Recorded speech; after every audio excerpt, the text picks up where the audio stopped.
আগুন লাগছে। এখন আপনি ব্যবহার করেন, ওটা কিভাবে ব্যবহার করবেন?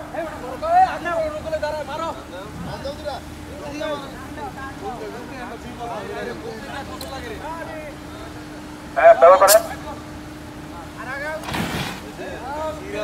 আরেকজনকে দেন, ওটা তাড়াতাড়ি মারতে হবে। ওটা প্রেশার ডাউন হয়ে গেলে আর ইউজ করা যাবে না। ওটা তাড়াতাড়ি মারেন, আরেকজন মারেন।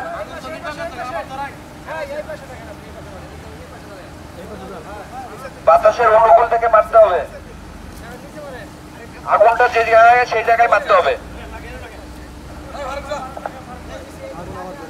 আগুন যে জায়গায়, আগুন তো নিভাতেই পারলেন না ভাই, আগুন তো জ্বলতেই আছে। না না, আগুন নিভাতে হবে, আগুন নিভাতে হবে, আগুন নিভাতে হবে। আগুন তো জ্বলতে আছে, আগুন নিভাতে হবে। কে মানে আগুন নিভাতে হবে কিন্তু। আরিফ কি করে লাগবে নিভাই দিলা? সমস্যা নেই। ওকে, থ্যাংক ইউ। চেষ্টা করতে